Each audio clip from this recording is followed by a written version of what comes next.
Light गई आज। तो एक तो कौन सा है, विभव वाला, एक कौन सा है, धारिता वाला। दो चैप्टर है अपने पास, है ना।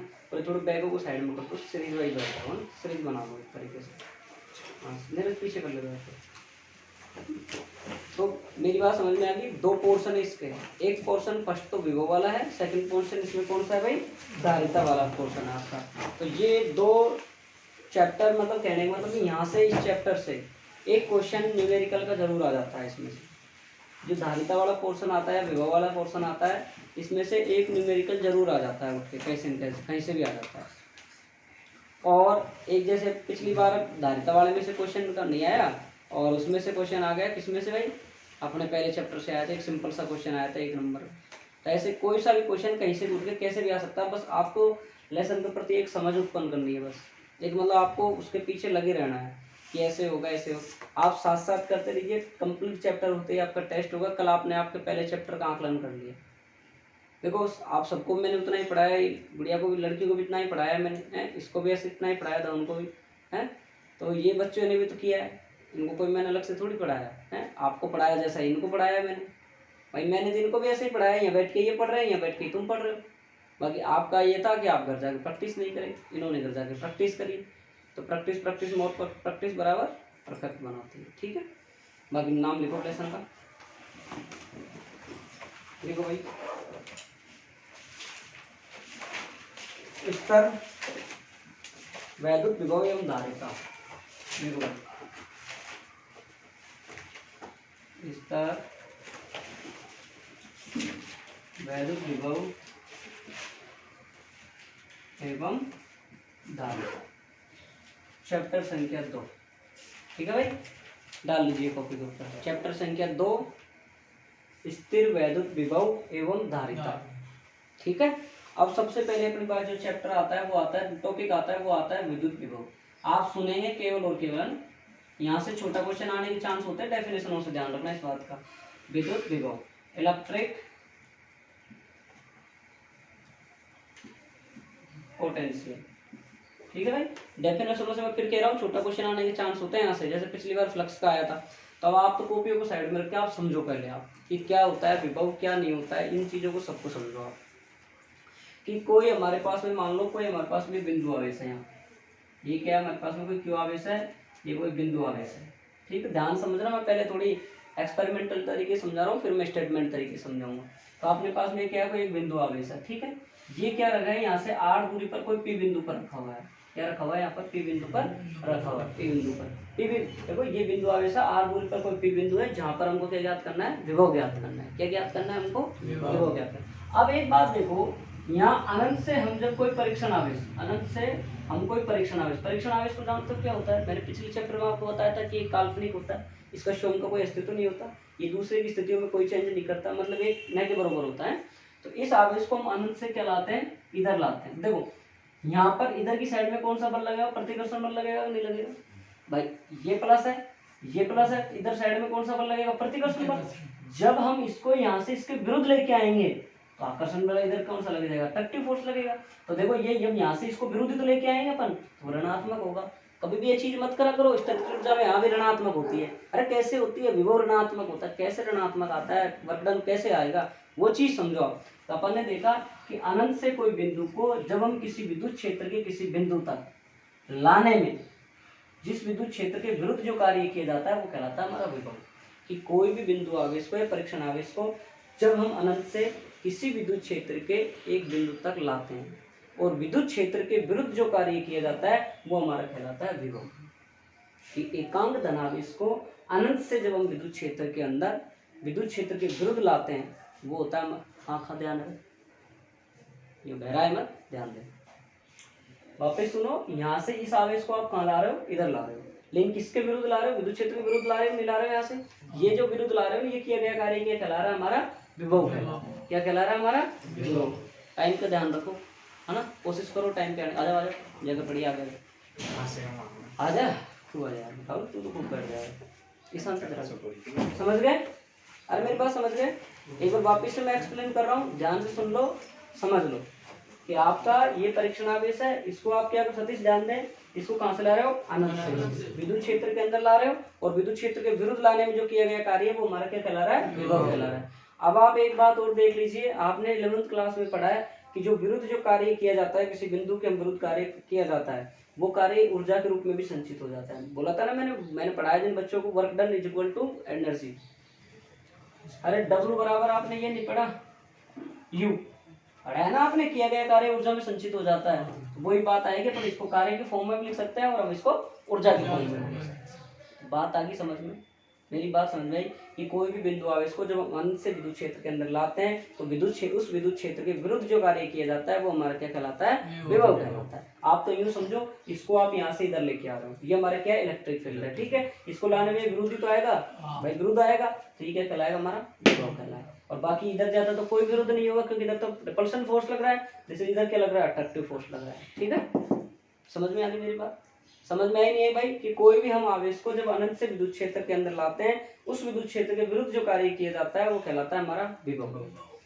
तो क्या कहलाएगा विभव, देखो भाई कि सर V बराबर WA, ठीक है, और बटे क्या आ जाएगा Q नॉट। देखो ऐसे नहीं, याद नहीं हो तो देखो ऐसे, आप एक पता से ध्यान दें, चीजें एक बार निकल गई ना, अगर सामने ध्यान दे रहे हो आप, यहाँ पे समझ रहे हो तो आपको आसानी से समझ में आ जाएंगे। और देखो क्लास चलती है, सही बता रहा हूँ, स्ट्रिक्टली तरीके से क्लास लोगे ना तो खूब चीजें समझ में आती है। देखो वो याद नहीं रहते, कोई बात नहीं, छोड़ो उसको, एकांक बनाओ इसको, लाओ ध्यान दे, विद्युत क्षेत्र के अंदर विद्युत क्षेत्र के विरुद्ध लाने में किया गया कार्य के कहलाता है हमारा। अगली बात समझ में, अब देखो मात्रक और विभव, इधर आ जा, इस जगह पर इधर आ जा, विभव। अब देखो कार्य का मात्रक क्या होता है भाई, जोड़, और इसका मात्रक क्या होता है, गुणांक। बीमा देखो भाई, कार्य की बीमा क्या होती है, M1 L2 T माइनस, गुणांक की बीमा A3 है, तो बीमा इसकी कितनी होगी, M1 L2 T minus 3 A minus. और अगर हम ये तो हमारा होगा, और अगर हम इसको और निकालना चाहे ऊर्जा के रूप में तो V बराबर कितना हो जाएगा, U बटा Q। और इसका मात्रक क्या लिख सकते हो आप, वोल्ट। न्यूमेरिकल में ज्यादातर ये मात्रक मिलेगा, आपको पहचानना है, जहाँ वोल्ट दिया हुआ आपको मतलब क्या दिया हुआ है, विभव दिया हुआ है, ठीक है ना। और आपको ये मात्रक दिया हो तो भी क्या है अपना विभव। अगर आप CGS पद्धति में लेते हो तो इनको अर्ग वगैरह लिख दोगे आप, इसको स्टेट गुलाम लिख दोगे आप, है, तो स्टेट गुलाम में चेंज होते हैं 10 की बार 9 में चेंज कर लोगे, है, ठीक है। वो सारी प्रोसेस तो लिखा हूँ। कोई भी हम क्या समझेंगे, कोई भी हम परीक्षण आवेश है, एकांक धनावेश को जब हम अनंत से विद्युत क्षेत्र के अंदर लाते हैं, इसके विरुद्ध जो कार्य किया जाता है वो हमारा क्या कहलाता है, विभव। क्या कहलाता है, विभव। कि एकांक धनावेश को जब हम अनंत से विद्युत क्षेत्र के अंदर लाते हैं, उसके विरुद्ध जो कार्य किया जाता है वो क्या कहलाता है, हमारा विभव कहलाता है। क्लियर, लिखो।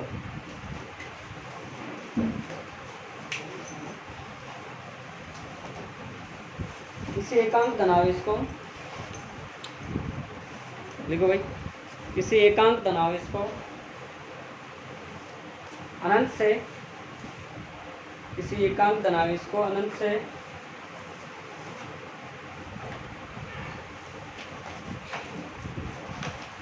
एकांक धनावेश को अनंत से विद्युत क्षेत्र के, एकांक धनावेश को किसी विद्युत अनंत से विद्युत क्षेत्र के किसी बिंदु तक,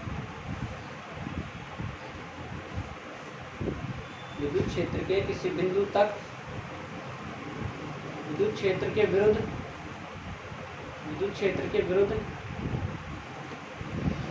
विद्युत क्षेत्र के विरुद्ध लाने में किया गया कार्य, लाने में किया गया कार्य आगे विकास आगे लाने में किया गया कार्य विद्युत विभव कहलाता है।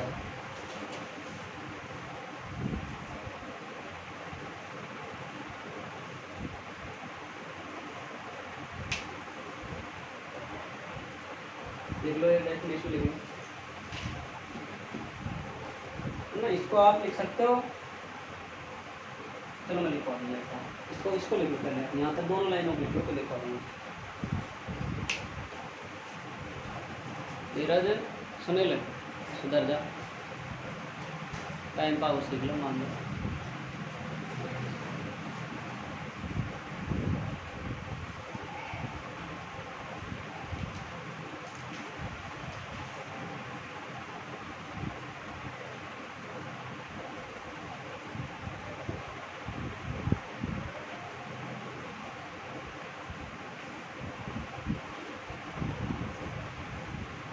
पूरा ही उतार लो, सही है।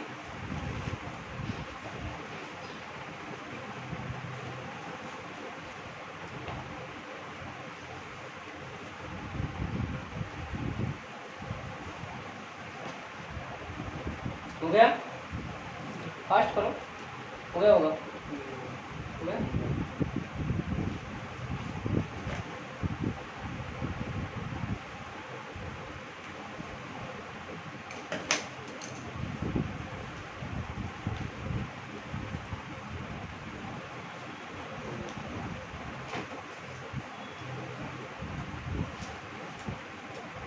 टैग देना नहीं आया ना?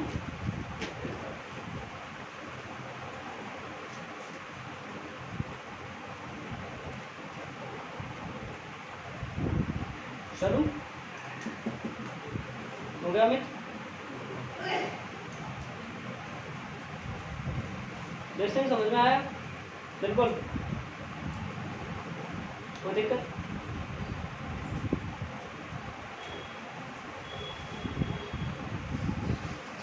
चलो देखो भाई, एक परिभाषा आती है 1 वोल्ट की डेफिनेशन। ये एग्जाम में कई बार आई हुई है ना, 1 वोल्ट बराबर क्या होता है। देखो कि हमको कैसे समझना है, इसको समझ लो, बड़े तरीके से समझो। हमारे पास इसका v बराबर मात्रा क्या होता है, जूल बटा क्या होता है, कूलम। कि किसी भी एकांक धनावेश को जब अनंत से किसी बिंदु तक, किसी भी एकांक धनावेश, हमारा एक जूल आवेश हो गया ना, इसको उस या एक कूलम आवेश, ठीक है। वापिस से समझो कि किसी एकांक धनावेश को एक कूलम आवेश देकर अनंत से किसी बिंदु तक लाने में 1 जूल कार्य किया जाए। ध्यान से सुनो, डेफिनेशन यहीं से बनाओ, रटने की आवश्यकता नहीं है। कि किसी भी एकांक धनावेश हमारा क्या था, क्यू नोट था। एकांक धनावेश को क्या दिया, 1 कूलम आवेश दे दिया है। उसको अनंत से कहाँ लाए थे हम, किसी बिंदु तक लाने में किया गया कार्य कितना देंगे, 1 जूल। वही क्या कहलाएगा, 1 वोल्ट। किसी भी एकांक धनावेश हमारे पास क्या होता था रे, W बटा Q, यही होता था। किसी भी एकांक धनावेश को 1 कूलम आवेश दिया, इसको अनंत से विद्युत क्षेत्र किसी बिंदु तक लाने में किया गया कार्य कितना है, 1 जूल है। वही क्या कहलाएगा हमारा, आई बात समझ। कि किसी भी एकांक धनावेश को हम 1 कूलम आवेश देते हैं और उसको अनंत से किसी बिंदु तक लाने में किया गया कार्य कितना है, 1 जूल है। तो हमारा क्या कहलाएगा, 1 वोल्ट। समझ में आ गई बात, समझ में आ रही बात? अरे समझ में आई नहीं है, क्लियर? किसी प्रति एकांक धनावेश को, किसी प्रति एकांक धनावेश को, किसी प्रति एकांक धनावेश को अनंत से, किसी प्रति एकांक धनावेश को अनंत से विद्युत क्षेत्र, किसी प्रति एकांक धनावेश को, एकांक धनावेश को ब्रैकेट में लिख लो 1 कूलम आवेश देकर, ब्रैकेट में लिख लो 1 कूलम आवेश देकर, ब्रैकेट बंद करो, 1 कूलम आवेश देकर अनंत से, अनंत से विद्युत क्षेत्र के किसी बिंदु तक, विद्युत क्षेत्र के किसी बिंदु तक लाने में किया गया कार्य 1 जूल हो तो, 1 जूल हो तो बिंदु तक लाने में किया गया कार्य 1 जूल हो तो, किया गया कार्य 1 जूल हो तो क्या कहलाएगा, 1 वोल्ट कहलाएगा। तो विभव ऐसे लिख दो, तो विद्युत विभव 1 वोल्ट होगा, तो विद्युत विभव 1 वोल्ट होगा।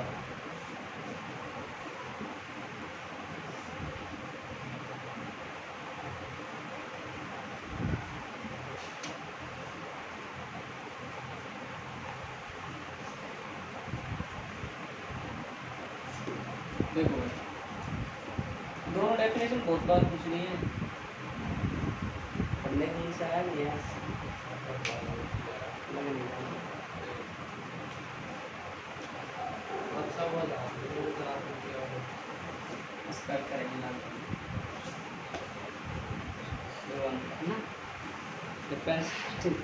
ठीक है समझो।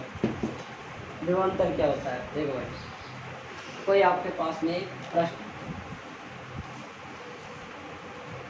तो ये क्या है, कोई बंद पृष्ठ है और ये मान लो कोई एक पृष्ठ रखा हुआ है, ठीक है।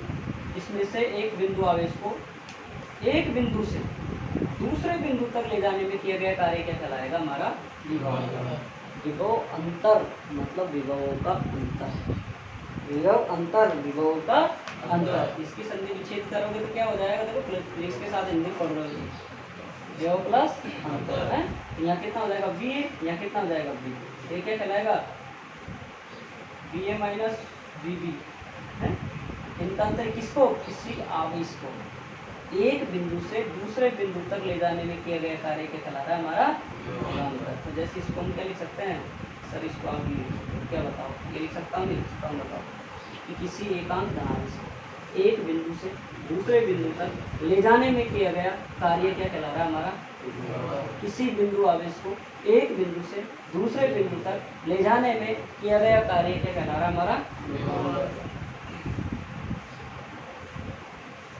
किसी एकांक धनावेश को एक बिंदु से उठाकर दूसरे बिंदु तक ले जाने में किया गया कार्य यही क्या कहलाता है, हमारा। एक बिंदु आवेश को एक बिंदु से दूसरे बिंदु तक ले जाने में किया गया कार्य क्या कहलाएगा, समझ गए।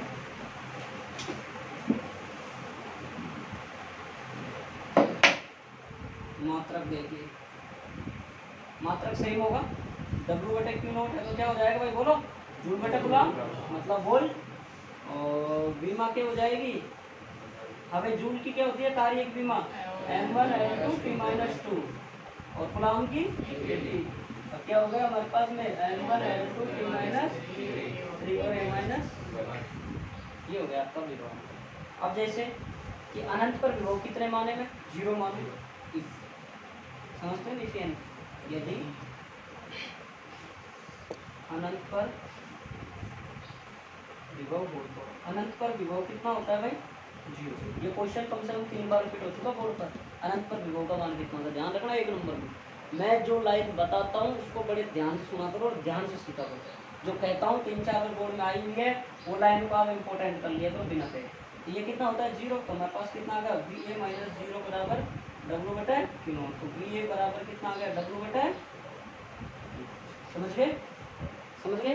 किसी बिंदु आवेश को एकांक धनावेश को एक बिंदु से दूसरे बिंदु तक ले जाने में किया गया वर्तन क्या कहलाता है, हमारा विभव कहलाता है, विभवांतर कहलाता है। और अनंत से ला रहे हो, ध्यान दे रहे हो, अनंत से ला रहे हो, अनंत पर विभवांतर मान कितना होता है भाई, 0। क्लियर। अब आप ये दोनों a माइनस बी जरूरी है, b माइनस ए लिख सकते हो, तो इसको आप क्या लिख सकते हो, ये तो हो गया आपके पास में ए बी, अगर आपके पास में होता बी बी ए तो क्या लिख सकते हैं b माइनस बी। पढ़ी होगी ना आपने सापेक्षिक चाल 11th क्लास में, रेलगाड़ी की उसके सापेक्ष चाल, उसकी उसके सापेक्ष चाल। समझ में आ गई बात, समझ में आ गई कि नहीं आई है। अभी दोबारा बताऊँ या समझ में आ गई, बताओ सुने, समझ में आ गई, क्या चीज़ समझ में आई भाई, बता। एकांक धनावेश को एक बिंदु से दूसरे बिंदु तक लाने में किया गया कार्य क्या कहलाता है, हमारा। एकांक धनावेश को एक बिंदु से दूसरे बिंदु तक ले जाने में किया गया कार्य क्या कहलाता है, विभवांतर। इसका मात्रक होता है जूल बटा कूलम, कार्य का मात्रक होता है जूल, कूलम का इसका, अब इसका मात्रक होता है कूलम। इसको हम वोल्ट भी लिख सकते हैं, ठीक है। जैसे न्यूटन लिखा था ना अपने किलोग्राम वाला, मीटर सेकंड स्क्वायर वगैरह वाला। बीमा क्या होगी, कार्य की बीमा ये होती है, कूलम की बीमा ये होती है, इसकी बीमा ये होगी। अनंत पर विभव का मान 0 होता है, वी ए माइनस 0 बराबर W अपॉन क्यू नॉट। तो क्या आ गया वी ए बराबर W बटे, ठीक है। अगली बात समझ, लिखा दूँ, लिखा दूँ ना,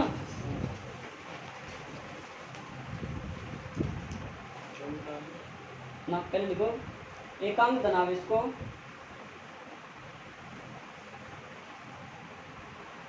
एकांक धनावेश को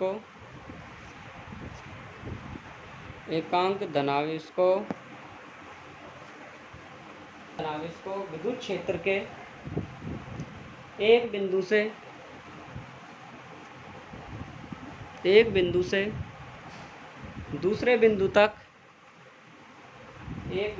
दूसरे बिंदु तक ले जाने में किया गया कार्य, एकांक धनावेश को विद्युत क्षेत्र के एक बिंदु से दूसरे बिंदु तक ले जाने में किया गया कार्य विभवांतर कहलाता है।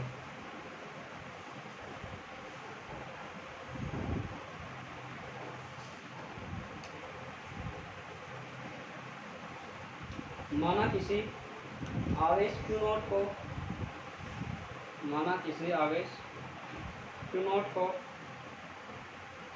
विद्युत क्षेत्र के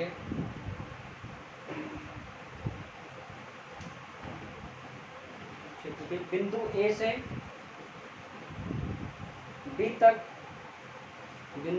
से B तक ले जाने में किया गया कार्य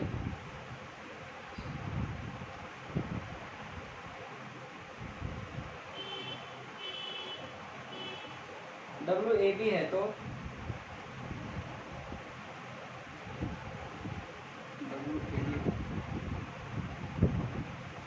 अब आप ये रामायण का, ये तो मैंने समझने के लिए लिखा है, आप चाहे देखो चाहे मत देखो, यहाँ से लिखा है, समझ में आ गई ना पेपर। अब कोई दिक्कत हो पूछ लो।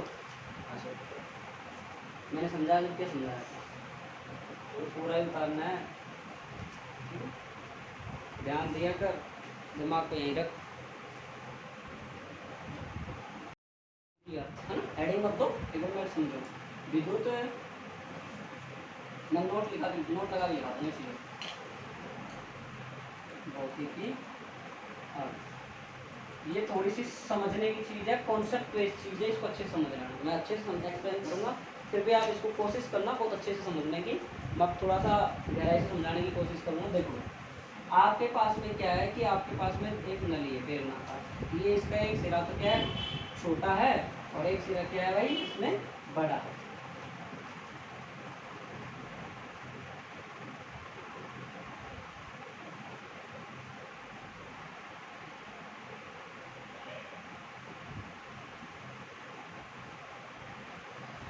इसमें जल भरा हुआ है,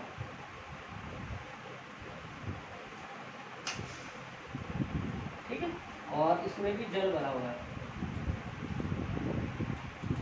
तो इसमें यहाँ तक भरा हुआ है और इसमें यहाँ तक भरा हुआ है। अब आप एक जनरल एग्जांपल समझो, आपके घर में टंकी है, एक ऊंची रखी हुई है, एक थोड़ी सी नीची रखी हुई है।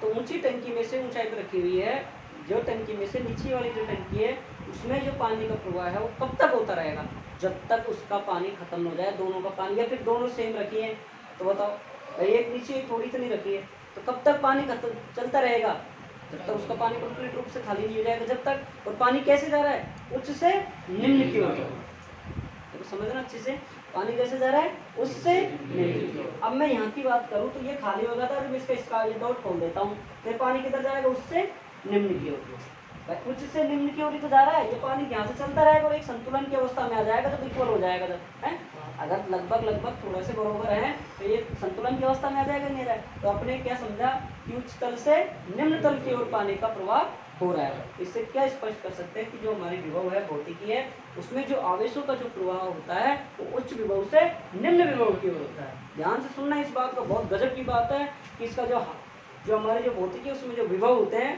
उनका जो प्रवाह कैसे होता है, हाई पोटेंशियल से लो पोटेंशियल की ओर होता है, मतलब उच्च विभव से निम्न विभव की ओर प्रवाह होता है।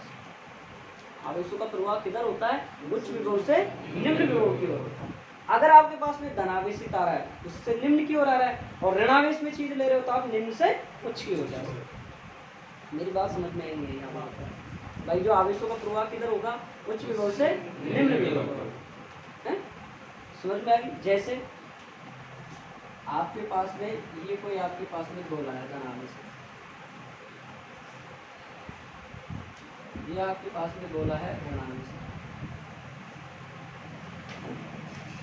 ये क्या हुआ है, कुछ अलग स्टैंड पे रखे हुए, इस पे रखे हुए भाई कुछ अलग स्टैंड, इसको मैंने क्या कर दिया, ग्राउंडेड कर दिया, इसको मैंने क्या कर दिया, ग्राउंडेड कर दिया। अब देखो यहाँ से मैंने आपको एक चीज़ बताई थी, भूसंपर्दन बताया था कि इसके जो इलेक्ट्रॉन है जो यहाँ से आते हैं इसको क्या कर देते हैं, नष्ट कर देते हैं, और इसमें क्या हो जाता है आपको बताओ मुझे, या अनावेशित हो जाता है, नहीं तो जीरो आवेश होता है कि नहीं होता है।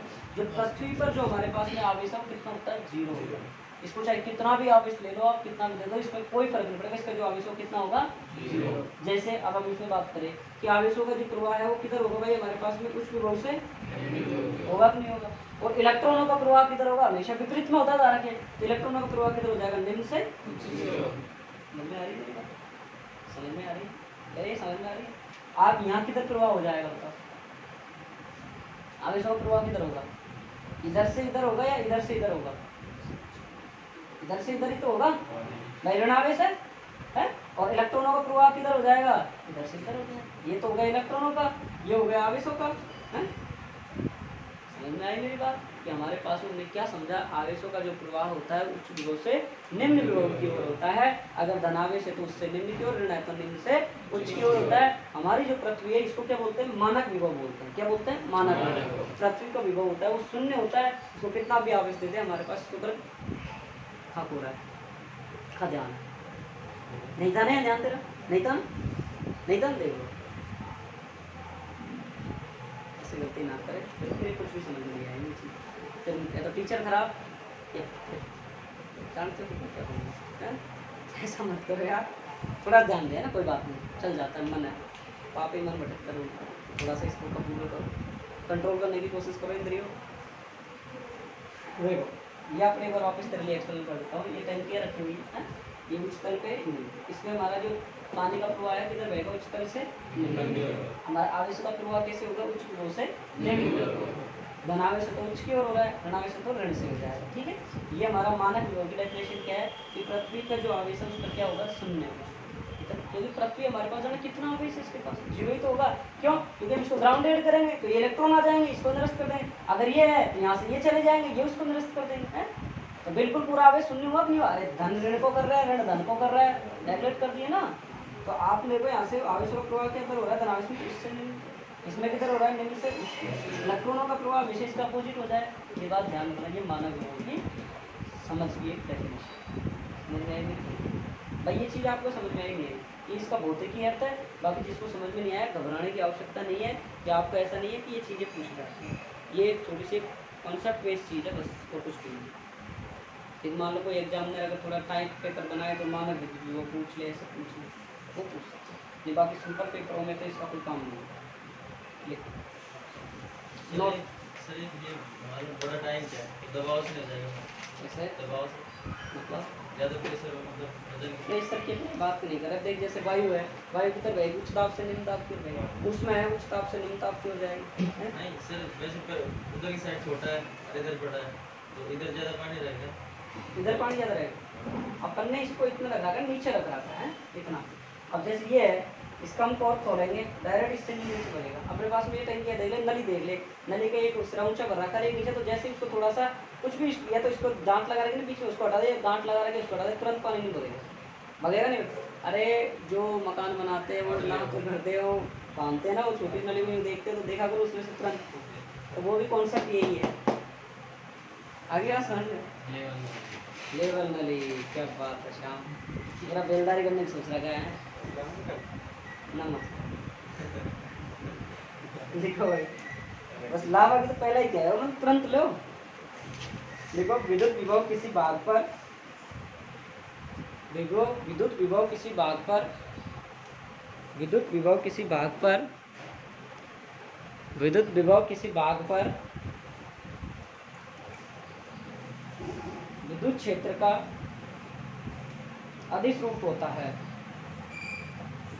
विद्युत विभव किसी भाग पर विद्युत क्षेत्र का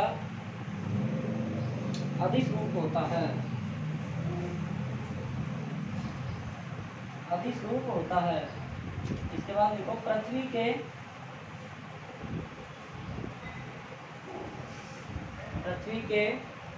विद्युत विभव को पृथ्वी के विद्युत विभव को मानक विद्युत विभव लिया गया है, पृथ्वी के विद्युत विभव को मानक विद्युत विभव लिया गया है, पृथ्वी के विद्युत विभव को मानक विद्युत विभव लिया गया है।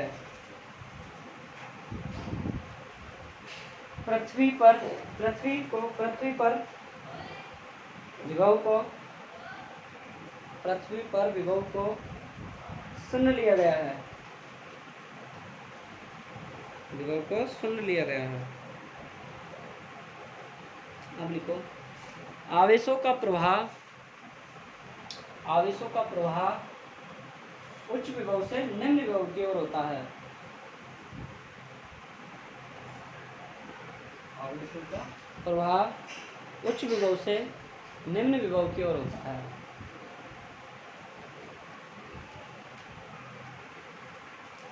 इसके बाद लिखो धनावेशित वस्तु, धनावेशित वस्तु, धनावेशित वस्तु पृथ्वी के सापेक्ष, धनावेशित वस्तु पृथ्वी के सापेक्ष, धनावेशित वस्तु पृथ्वी के सापेक्ष उच्च विभव पर तथा ऋणावेशित वस्तु, ऋणावेशित वस्तु पृथ्वी के सापेक्ष निम्न विभव पर होती है।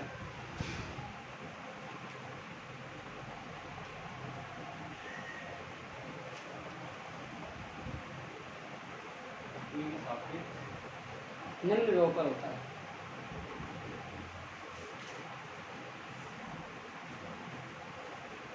तथा इलेक्ट्रॉनों का प्रवाह निम्न विभव से उच्च विभव की ओर होता है। तथा इलेक्ट्रॉनों का प्रवाह निम्न विभव से उच्च विभव की ओर होता है।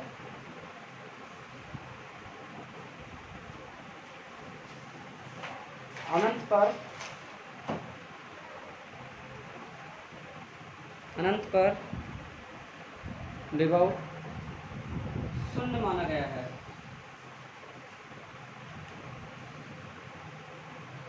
चित्र बना लो, चाहे तो आप समझने के लिए ऊपर वाला एक बना लो, चाहे नीचे वाला तो बना ही बना लो।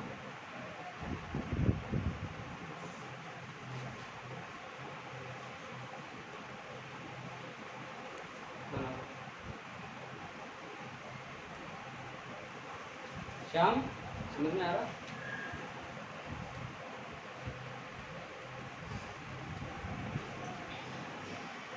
मैं तो कर लेगा, मिटा दूं? चलो एडमिन कर दूं, मिटा दूं? बराबर। चलो समझ में आ रहा है? सुमेर, अब श्याम, ये तो मतलब एक अच्छी, बस इसमें एक बात ध्यान रखना है तुमको, आवेशों का प्रवाह किधर होता है? उस विभव से। इलेक्ट्रॉनों का प्रवाह किधर होता है? और एक हमारा अनंत पर विभव का मान कितना माना गया है? बस ये चीजें ध्यान रखनी है आपको। अनंत पर विभव कितना माना गया है? ये चीज पूछी जाती है ना। तो देखो अब टॉपिक डालो, बिंदु आवेश के कारण विद्युत विभव, potential due two point charge.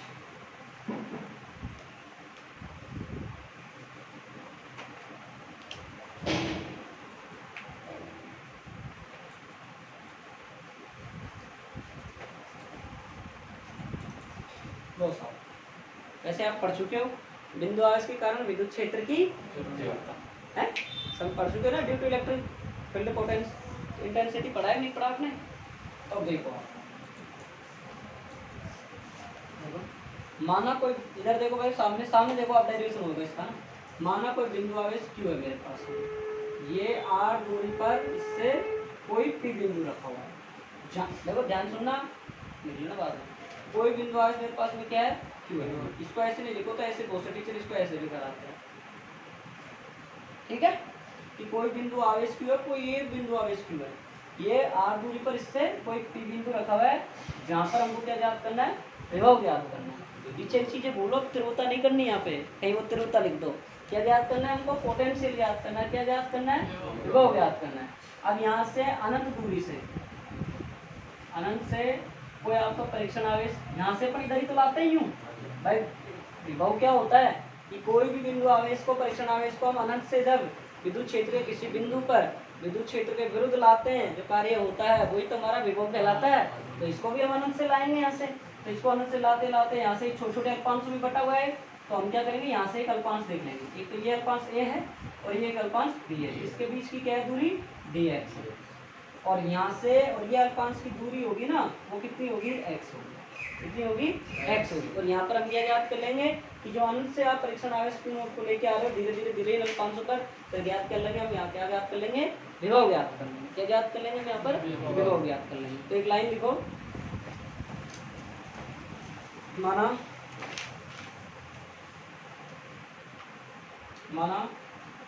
एक बिंदु आवेश Q, माना एक बिंदु आवेश Q है जिससे r दूरी पर कोई P बिंदु स्थित है। माना कोई बिंदु आवेश Q है जिससे r दूरी पर, माना कोई बिंदु आवेश Q है जिससे r दूरी पर कोई P बिंदु स्थित है, जिस पर हमें विभव ज्ञात करना है।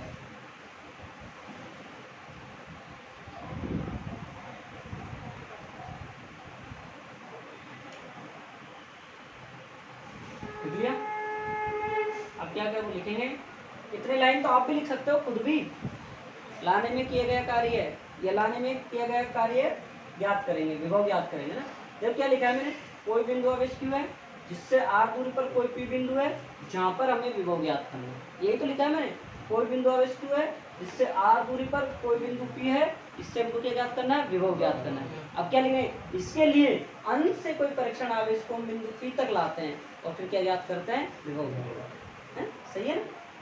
ये थ्योरी आप खुद लिख सकते हो, मेरे लिखाने की कोई आवश्यकता नहीं है। मेरी रटी रटाई ना लिखो कि कोई बिंदु आवेश Q है सर, इससे r दूरी पर कोई P बिंदु है जहाँ पर हमको विभव ज्ञात करना है। इसके लिए अनंत से जब हम कोई परीक्षण आवेश Q नोट को लेके आते हैं तो P बिंदु तक, तो वहाँ पर हमको क्या ज्ञात करना है, विभव ज्ञात करना है। अनंत से जब परीक्षण आवेश को कहाँ तक लाते हैं, बिंदु P तक, जहाँ हमको क्या ज्ञात करना है। चलो जाए लिखो। इसके लिए हम एक परीक्षण आवेश Q नोट को, परीक्षण आवेश Q नोट को बिंदु P तक लेकर आने में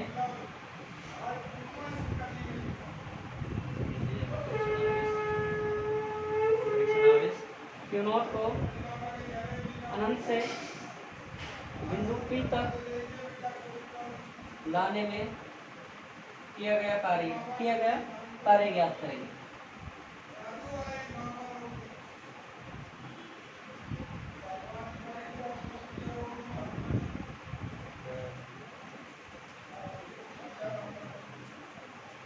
अब चित्र बना लो आप बस, और कुछ मत बनाना, बस ओनली फॉर ओनली डायग्राम बना लो।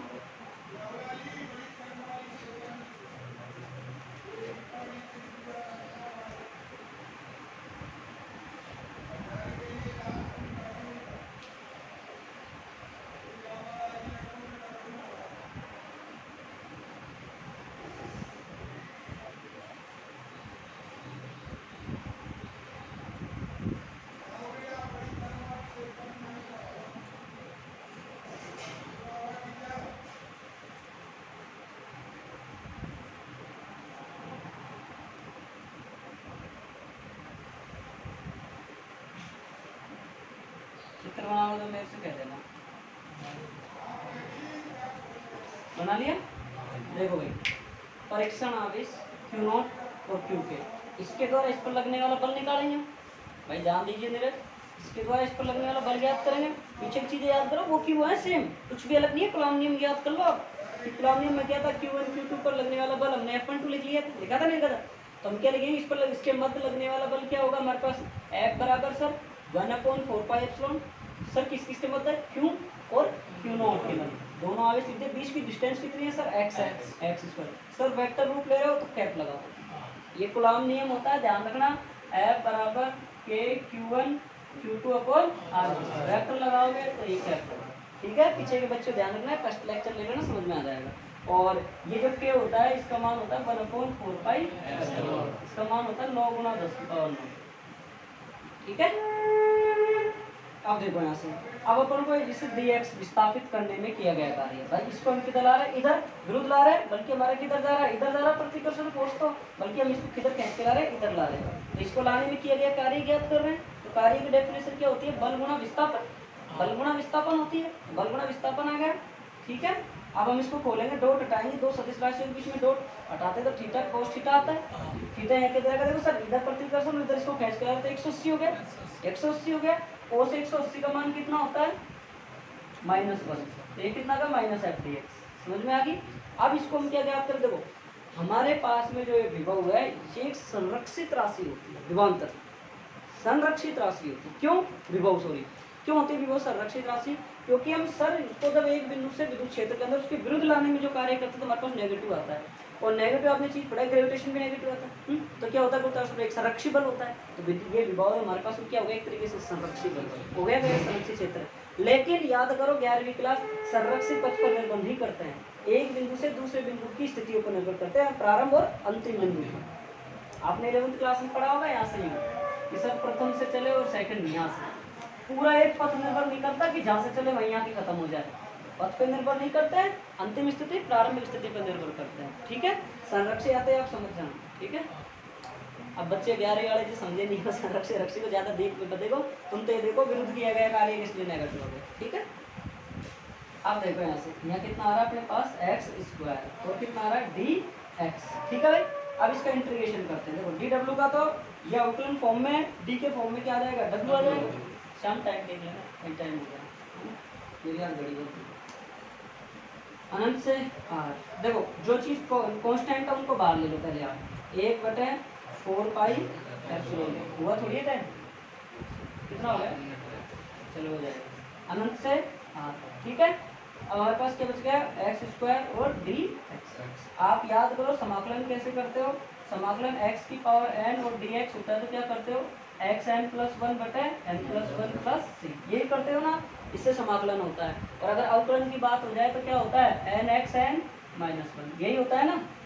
तो आप यहाँ से समाकलन करो, आप w बराबर q से q0 बटे 4πε0 और अनंत से r और x -2। देखो ये अनंत से r मैंने कैसे ले लिया, बेमा लिमिट आप समझो एक बार, सब प्रारंभिक स्थिति और अनंत स्थिति पर निर्भर करती है, अंतिम स्थिति अनंत, प्रारंभिक स्थिति r, इसलिए लिमिट ली, समझ गया, रटना नहीं है कहते बिल्कुल भी, क्योंकि संरक्षित क्षेत्र हमारे पथ पर निर्भर नहीं कर रहे, अंतिम स्थिति यानी प्रारंभिक स्थिति पर निर्भर कर रहे हैं, ठीक है, समझ गए। अब यहाँ पे देखो dx, अब इसका समाकलन करो q से q0 4πε0, कितना हो जाएगा भाई, x -2 + 1 -1 + 1, ठीक है। और लिमिट कितनी है, अनंत से r, q0 4πε0 और कितना हो जाएगा, x -1 अनंत से r, w बराबर 1/4πε0 q से q0। अब देखो ध्यान से, यहाँ कितना आ जाएगा, -1/x, देखो ये x -1 है तो नीचे चले जाएगा, नीचे चले जाएगा, नहीं चले जाएगा। अरे यार ये चीज़ आपके पास में है तो ये ऐसे लिख सकते हो, नहीं लिख सकते, लिख सकते हो, वो का वो काम मैंने किया है, ठीक है। और आपके पास एक माइनस पहले से चल रहा था, देखो बाहर मैंने लिखा नहीं है, ये चल रहा नहीं चल रहा, ये माइनस चल रहा है आपके पास में पहले से, तो ये माइनस और ये माइनस क्या हो गया, प्लस हो गया। तो w बराबर क्या आ गया हमारे पास में, सर w बराबर आ गया 1/4πε0 q से q0 बटे x, ठीक है। अब हम विद्युत विभव की डेफिनेशन क्या जानते हैं भाई, बताओ, विद्युत विभव की डेफिनेशन बताओ। v बराबर सर जानते हैं w बटे q0, जानते हैं नहीं जानते, जानते हैं। अब देखो यहाँ से, इससे विभव की परिभाषा से, ठीक है। अब देखो यहाँ से v बराबर, यहाँ w का मान रख दूं मैं उठा के, w का मान क्या है सर 1/4πε q से q0 बटा x, और नीचे क्या आ रहा है q0 से, तो v बराबर क्या बच गया 1/4πε q बटा। अब विद्युत क्षेत्र की तीव्रता क्या आती थी, kq/r² आती थी, यहाँ कितना है, v बराबर 1/4πε0 q बटा x आया, समझ में आई ये चीज। वापस बताओ एक बार, देखो अपन कहाँ से ला रहे हैं, कोई आवेश q है, इससे r दूर में कोई p बिंदु है जहाँ पर हमको विभव ज्ञात करना है। हम अनंत से क्या कर रहे हैं, कोई परीक्षण, इसके लिए हम अनंत से परीक्षण आवेश को क्या कर रहे हैं, इसके विरुद्ध लेके आ रहे हैं p बिंदु तक, लाते लाते कोई अल्पांश आएंगे जिसमें एक छोटे से अल्पांश का नाम विभव ज्ञात करके देख लेंगे, ठीक है। तो इन अल्पांश को देखा परीक्षण, इसके और इसके में हमने बल देखा दोनों में, तो ये लगता है, ठीक है। फिर मैंने देखा सर जब अल्पांश हो इसको विरुद्ध ला रहे हो, इसमें विस्थापित होगा, कार्य किया जाएगा भाई, इसके विरुद्ध जो कार्य किया जाता है वो कार्य निकाल लेते हैं। तो कार्य बराबर बल गुणा विस्थापन, तो ये कोस आ गया, ये इधर खींच रहा है, ये इधर ला रहा है, 180 हो गया थीटा। कोस 180 का मान -1 ये आ गया। फिर हमने क्या किया सर, ये एक संरक्षित क्षेत्र होता है, मतलब विभव होता है। तो इसके लिए हम क्या करते हैं सर, ये मतलब पथ पे निर्भर नहीं करता, अंतिम और प्रारंभिक स्थितियों पर निर्भर करता है, अंतिम और प्रारंभिक स्थितियों पर निर्भर करता है। तो हम इतने सारे अल्पांश को कहाँ तक हम 1 1 2 2 3 3 4 4 का अलग अलग निकालेंगे, तो हम एक साथ समाकलन क्या काम आता है, योग करने के काम आता है। तो इसकी लिमिट सीमा लगा के, लिमिट लगा के हमने इसको पूरे का विभव ज्ञात कर दिया, यही तो करते हैं हम। तो अनंत से r की लिमिट इसलिए तो लगाई हमने। तो ये आ गया हमारे पास f dx, f का मान कितना था 13, f का मान हमने यहाँ रख दिया, इन चीज़ों को बाहर निकाल दिया, ये इसको हम ऊपर ले गए, x - 2 dx आ गया। ये समाकलन और उसका फॉर्मूला होता है x की पावर n dx होता है x n + 1 बटा n + 1 होता है। यहाँ पे -2 + 1 -2 + 1 -2 में से एक गया तो -1, एक माइनस ये रहा, एक माइनस ये रहा, क्या हो जाएगा प्लस x - 1 1/x में चले जाएगा। इसके बाद ये आ गया विद्युत विभव की डेफिनेशन ये होती है, इससे क्यों नोट कर जाएगा ये बताओ। मजा आया नहीं आया तो भी पढ़ने के भाई, समझ में आया नहीं आया बताओ, समझ में आया नहीं आया? हाँ भाई समझ में आ गया, गजब एकदम से। हाँ भाई ईशान, नीरज, सतीश,